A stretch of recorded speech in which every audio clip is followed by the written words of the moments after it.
Hello everyone, কেমন আছো সকলে? তো আজকে বাড়িতেই বানাবো মোমো। তার জন্য কিন্তু আমি সব সবজিগুলো কেটে নিয়েছি। এখানে লঙ্কা কুচি, পেঁয়াজ কুচি, মটরশুঁটি, রসুন রসুন তারপর রসুন কুচি, পেঁয়াজ কুচি সব কিছুই কেটে নিয়েছি। আর এখানে কিন্তু মোমো বানানোর জন্য এখানে ময়দাটা চেলে নিচ্ছি, আর এখানে মেখে তারপরে একটু ঢাকা দিয়ে দিয়েছি। আর আজকে কিন্তু পুরো নিরামিষ মোমো বানাবো। তার জন্য কিন্তু আমি চিকেনের বদলে সয়াবিনের পেস্ট বানিয়ে তারপরে করব, মানে মোমোটার পুরটা তৈরি করব। তার কারণে কিন্তু এখানে আমার দিদি মশলাটা একটু বেটে দিচ্ছে, লঙ্কা বাটা বেটে দিচ্ছে। তো এখানে দিয়ে দিচ্ছি পেঁয়াজ কুচি, তারপরে লঙ্কা কুচি, রসুন কুচি, পেঁয়াজ কুচি, আদা কুচি সব কিছুই দিয়ে দিচ্ছে। তো এখানে কিন্তু পুর তৈরি করব, তার কারণেই কিন্তু এখানে এই জন্যই মানে মশলাপাতিগুলো ভালো করে কষিয়ে তারপরে নেবে। তো এখানে কিন্তু পুরটা তৈরি করছে আমার দিদি, আর আমি কিন্তু মোমোটা বানাবো। তার কারণে দুইজনে মিলেমিশে আজকে বানাবো। তোমরা দেখতে থাকো, স্কিপ করো না, ভিডিওটা দেখতে থাকো পুরোপুরি। তো এখানে বেটে রাখা হয় শুকনো লঙ্কা দুটো, সেটা দিয়ে দিল। এবার ভালো করে কষাবে।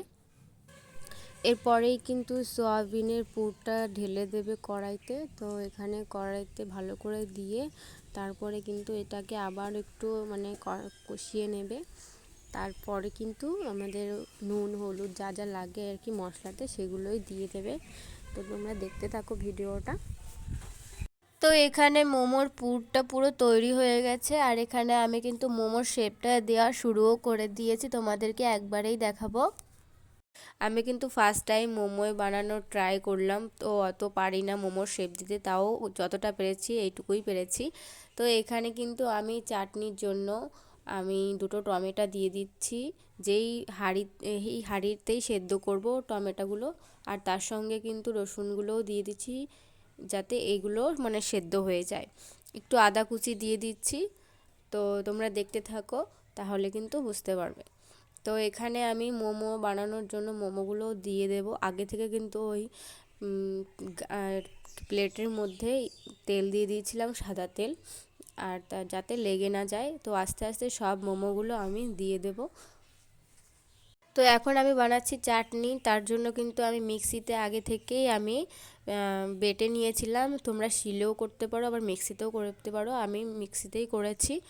মিক্সিতে টমেটো রসুন ওইগুলো মানে মিক্সি করে একটু কড়াইতে একটু চাটনিটা করে নিচ্ছি, ফ্রেশ করে নিচ্ছি, যাতে কাঁচা গন্ধটা না বলে। আর ফাইনালি আমাদের মোমো চাটনি করা হয়ে গেছে। তো মোমোগুলো দেখতেই পাচ্ছ কতটা সুন্দর হয়েছে। তো চলো এবার খাওয়া যাক, মোমোটা ট্রাই করে দেখা যাক যে কতটা সুন্দর হয়েছে খেতে। তো বিশ্বাস করো খুবই সুন্দর খেতে হয়েছিল, আমার রিয়াকশান দিয়ে তোমরা বুঝতেই পারছো। আর ভিডিওটা বড় করব না, তো এই পর্যন্তই। ভালো লাগলে লাইক কমেন্ট শেয়ার সাবস্ক্রাইব করে দেবেন। আর নতুন নতুন ভিডিও দেখতে হলে এই চ্যানেলে দেখতে থাকুন আর সাবস্ক্রাইব করতে থাকুন।